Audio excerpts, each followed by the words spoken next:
First మనకి ఏంటి అంటే డ్రీమ్స్. అసలు కళ అంటే ఏంటి అంటే ఒక ఫేత్, ఒక లక్ష్యం, ఒక టార్గెట్ అన్నమాట. కళ అంటే మనం ఏదైతే ఇప్పుడు నిజ జీవితంలో అసాధ్యం అని అనుకుంటామో, దాని గురించి ఆలోచిస్తామో దానినే కళ అంటాము, డ్రీమ్. మరి నైట్ పడుకుంటే వచ్చినప్పటి కళ అంటే అది కాదనమాట. మనల్ని పడుకోనియకుండా చేసేటువంటి కళనే మనము డ్రీమ్ అంటాము. ఆ డ్రీమ్సే మనం కనాలి ఇందులో ఆపర్చునిటీ. ఆ డ్రీమ్స్ ఏంటివో ఈరోజు కొత్తగా వచ్చిన వాళ్ళకి మీకు ఏమేమి డ్రీమ్స్ ఉన్నాయో ఒక్కసారి చెప్తే నేను నోట్ చేసుకుంటాను. ఆ డ్రీమ్స్ మీకు ఎలా అయితే నెరవేరుతాయో కూడా నేను ఇప్పుడు చెప్పి చూపిస్తాను. మీకు ఏమేమి డ్రీమ్స్ ఉన్నాయో చెప్పండి. బ్యాంక్ బ్యాలెన్స్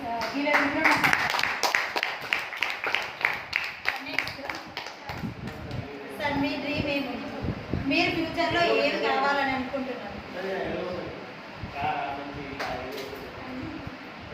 చెప్పండి మేడం, చెప్పండి. Okay, luxury car. Madam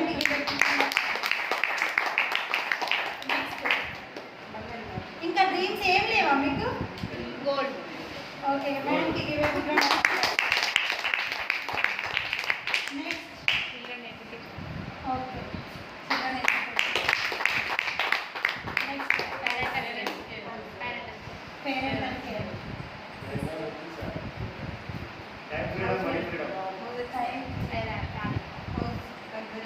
money freedom,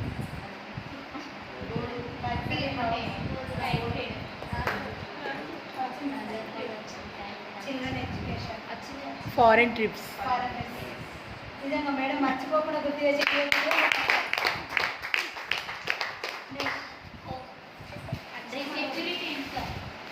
okay ఇవన్నీ మనం అసలు ఇందులోకి రావడానికి కారణమే సెక్యూరిటీ ఇన్కమ్. కాబట్టి చాలా మంచి పాయింట్ చెప్పి మేడం. మనకి ఇవన్నీ ఇంకా రాసుకుంటూ పోతే చాలా డ్రీమ్స్ అనేవి ఉంటాయి.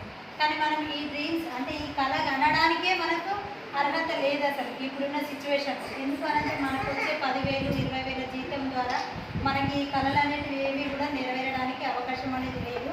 ఈ కళలన్నీ నెరవేరే అవకాశం ఏంటి అని అంటే కన్జ్యూమర్ ఎంపవర్మెంట్ ఆపర్చునిటీ. మరి ఈ కళలు ఎలా నెరవేరుతాయనేసి ఇప్పుడు నేను చెప్తాను. మనకి ఫస్ట్ ఆఫ్ ఆల్ వై, ఎందుకు, అసలు ఎందుకు మనం ఈ బిజినెస్ అనేది ఎందుకు చేయాలనేసి మనకు ఒక క్లారిటీ అనేది రావాలి. ఈ బిజినెస్ ఎందుకు చేయాలి అని అంటే నాకైతే డ్రీమ్స్ కోసం చేయాలని చెప్పేసి నాకు ఒక క్లారిటీ ఉంది. మీకు ఏదైతే క్లారిటీ ఉందో మీరు కూడా క్లారిటీ తెచ్చుకోండి. నెక్స్ట్ మనకి హౌ, ఎలా చేయాలి, ఇలా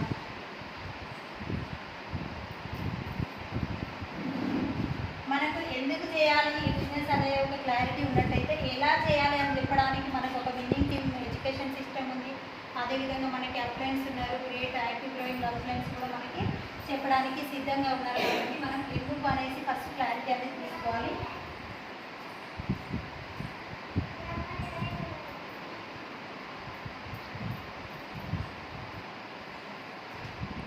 నెక్స్ట్ మనకి ఈ యొక్క మార్కర్ ఉందండి. ఈ మార్కర్ వచ్చేసి మనకు ఒక ఫ్యాక్టరీలో తయారవుతుంది. మరి ఇది ఫ్యాక్టరీలో తయారైంది, మనకు వచ్చేసరికి 100 రూపీస్ అవుతుంది. మనం కన్జ్యూమర్స్ అనమాట. కన్జ్యూమర్కి వచ్చేసరికి 100 రూపీస్ అవుతుంది. మరి మధ్యలో ఈ 60 రూపీస్ ఎక్కడికి పోతున్నాయి అని చెప్పేసి మనం ఇంతవరకు ఎవరు కూడా ఆలోచించలేదు. అది ఎలా పోతున్నాయి, ఎక్కడికి పోతున్నాయి, మనం కష్టపడిన డబ్బులు అనేసి ఇప్పుడు నేను చెప్తాను. ఇక్కడ మనము కన్జ్యూమర్స్ కాబట్టి మనం ఏం చేస్తామంటే రీటైల్ షాప్లో తెచ్చుకుంటాము. ఏదో ఒక వస్తువు ఉందనుకోండి, ఇదొక మార్కర్ ఉంది, ఇది ఒక 40 రూపీస్కి, ఒక 30 రూపీస్కి కంపెనీలో తయారవుతుంది. ఒక 10 రూపీస్ అనేది కంపెనీ చూసుకొని మనకి ఒక 40 రూపీస్కి రిలీజ్ చేయడం జరుగుతుంది. 40 రూపీస్కి రిలీజ్ చేసినప్పుడు మనకు వచ్చేసరికి 100 రూపీస్ అవుతుంది. కాబట్టి మధ్యలో మధ్యవర్తులు అనే వాళ్ళు ఉంటారు. ఎవరు అనంటే రీటైల్ షాప్ వాళ్ళు, అదేవిధంగా హోల్సేలర్ వాళ్ళు, డిస్ట్రిబ్యూటర్స్ వాళ్ళు, C&F ఏజెంట్ వాళ్ళు. వీళ్ళందరి చేతులు కూడా మారుకుంటూ మన దగ్గరకు వచ్చేసరికి 100 రూపాయలు అవుతుంది. మరి వీళ్ళు ఊరికే ఇస్తారా అంటే ఊరికే ఎవరు కూడా ఇవ్వరు. వీళ్ళు ఏం చేస్తారంటే తలా ఒక 10 రూపీస్ అనేది తీసుకోవడం జరుగుతుంది. తలా ఒక 10 రూపీస్ తీసుకున్నప్పుడు ఏమవుతుంది అంటే ఇక్కడ 40 రూపీస్ ప్లస్ 40 రూపీస్ 80 రూపీస్ అవుతుంది. మనకి ఇక్కడ 100 రూపీస్ అండి. మరి ఇంకా 20 రూపీస్ ఎక్కడికి పోతుంది మన మనీ అంటే మనకి ఈ వస్తువు ఎలా తయారైంది అని తెలవడం కోసం మనకి అడ్వర్టైజ్మెంట్స్ అనేది ఇస్తారు. అడ్వర్టైజ్మెంట్స్కి 20% అనేది మనము ఖర్చు పెడుతున్నాం. మరి అడ్వర్టైజ్మెంట్ మీరు నిర్ణయిస్తే ఎవరైనా తీసుకుంటారా? ఎవరు తీసుకోరండి. Aishwarya Rai Lux soap ad ఇస్తుంది. మరి ఐశ్వర్య రాయ్ లక్స్ సోప్ వాడుతుందా? మరి ఐశ్వర్య రాయ్ ఎందుకు ఇస్తుంది యాడ్ అని అంటే వాళ్ళకి ఆల్రెడీ కోట్లలో ఆస్తి ఉంటుంది. అయినా కూడా యాడ్స్ ఎందుకు ఇస్తుంది అని అంటే సైడ్ ఇన్కమ్ కోసం ఇవ్వడం జరుగుతుంది. ఆమె ఒక 5 minutes యాడ్ ఇవ్వడం ద్వారా 5 లక్షల రూపాయలు అనేది ఆమె తీసుకోవడం జరుగుతుంది. మరి ఐశ్వర్యవంతులే ఇంకా ఐశ్వర్యవంతులు అవుతున్నారు. మరి ధనవంతులు అంటే పేదవాళ్ళు ధనవంతులు ఎలా అవుతారు అనేసి నేను చెప్తాను. మన కంపెనీ ఏమంటుంది అని అంటే మన గ్రేట్ వేస్టేజ్ అనమాట. Give a big round of applause. మన కంపెనీ ఏమంటుంది అని అంటే వీళ్ళకి ఎవరు అవసరం లేదు, డైరెక్ట్ సెల్లింగ్ అనమాట. Direct selling.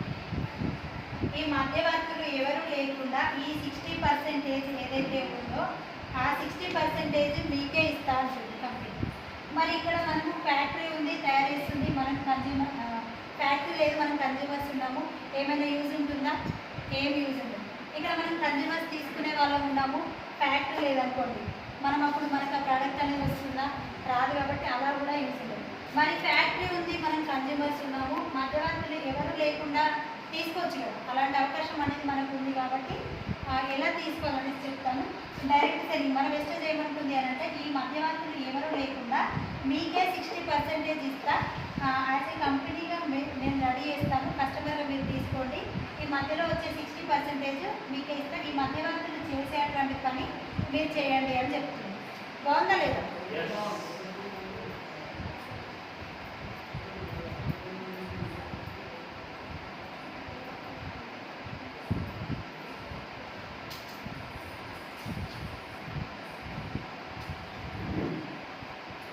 నెక్స్ట్ మనకి బయట మార్కెట్ షాప్ ఉంది. మార్కెట్ షాప్ మన న్యూ షాప్ వేస్టేజ్ అన్నమాట. మనకి బయట వచ్చేసి ఏమైనా డిస్కౌంట్ ఉంటుందా? ఇప్పుడు ఒక మార్కర్ ఉందనుకోండి, మార్కర్ తీసుకొచ్చుకుంటాము. మనకి దీనిపైన ఏమైనా డిస్కౌంట్ ఇస్తారా అంటే ఎలాంటి డిస్కౌంట్ కూడా మనకి మార్కెట్ షాప్లో ఇవ్వరండి. మన వేస్టేజ్ షాప్లో వచ్చేసి 10 to 20% డిస్కౌంట్ అనేది ఇస్తారు. అదేవిధంగా నెక్స్ట్ మనకు వచ్చేసి క్యాష్ బ్యాక్.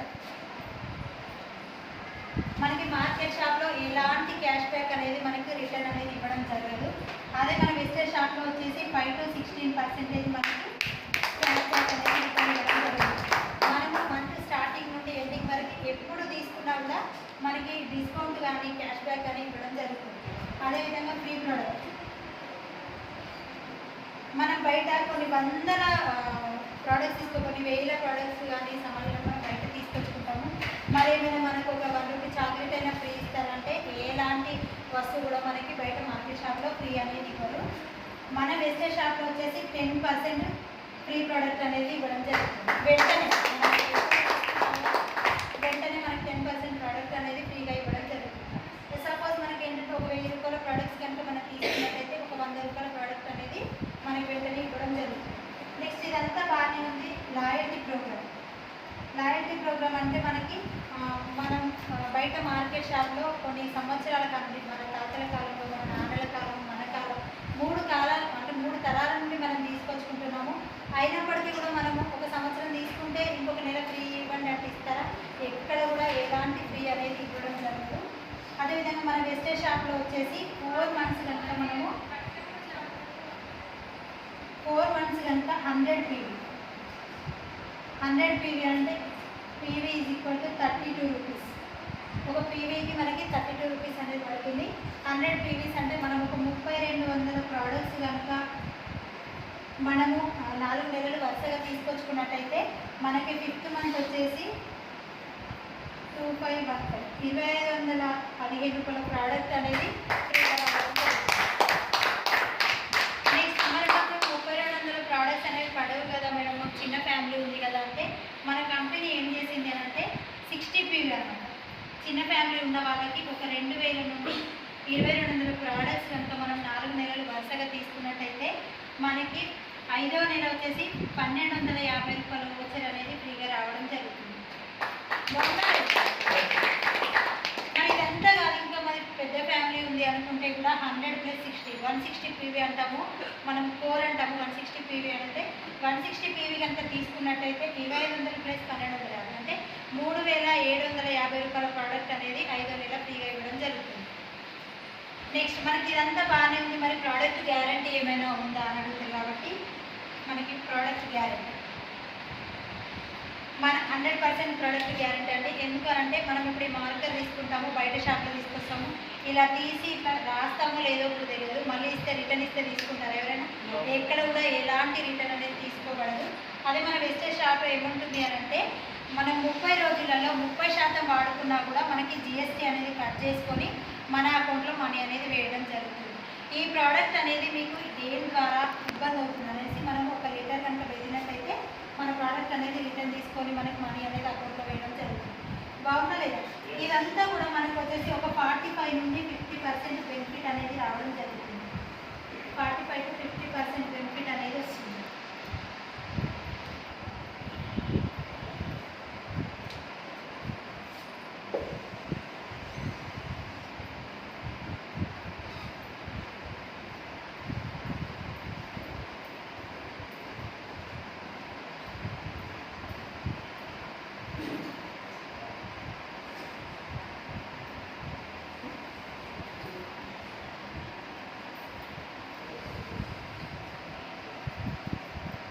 ఓకే, ఇప్పుడు మనము ఇవన్నీ చూసుకున్నట్టయితే మనకు ఒక 50% బెనిఫిట్ అనేది వచ్చింది కదా.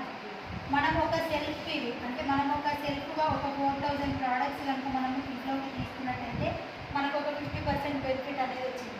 మరి మనకి 4000 తీసుకున్నప్పుడు 50% బెనిఫిట్ వచ్చినప్పుడు మనం ఏం చేస్తాం? ఇంకా ఒక 10 మందికి చెప్తాం.